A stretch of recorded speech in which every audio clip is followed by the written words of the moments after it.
24-এর ছাত্র জনতার অভ্যুত্থানের মধ্য দিয়ে আমরা ফ্যাসিবাদের পতন ঘটিয়েছি। আমাদের বড় একটা অর্জন। নিঃসন্দেহে স্বাধীন দেশে এই রাজনৈতিক অর্জনগুলোকে আমরা শ্রদ্ধা করি, সম্মান করি।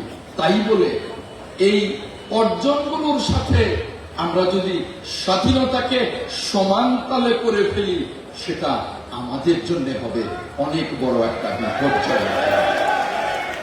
তাই আমি মনে করি আমাদের হাজার বছরের শ্রেষ্ঠ অর্জন আমাদের স্বাধীনতা। আর যে স্লোগানটা আজকে যে বাংলাদেশের মুক্তিযোদ্ধা, আমি যোগ করে বলবো বাংলাদেশের এবং বাংলাদেশের মুক্তিযুদ্ধ এবং মুক্তিযোদ্ধা আমাদের প্রজন্মের অহংকার।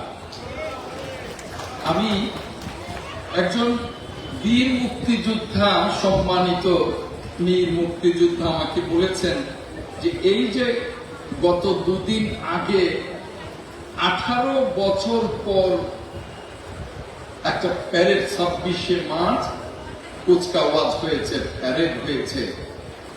সেই প্যারেডে আমাদের বীর মুক্তিযোদ্ধাদের যথাযথভাবে বসার ব্যবস্থা ছিল না। আমি দুঃখ প্রকাশ করছি।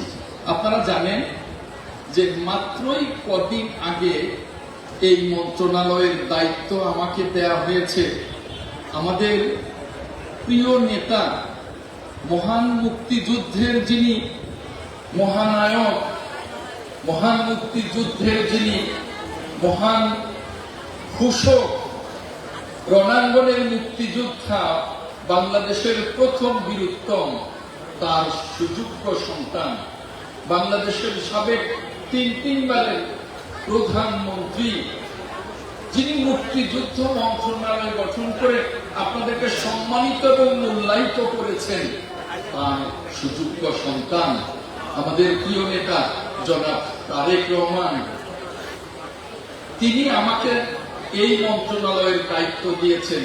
তবে মাত্রই কয়েকদিন আগে আমি দায়িত্ব পাওয়ার কারণে ওই সিটিং অ্যারেঞ্জমেন্ট গুলো আমি দেখবার সময় করতে পারিনি। তার আগেই ওই অ্যারেঞ্জমেন্ট গুলো হয়েছিল।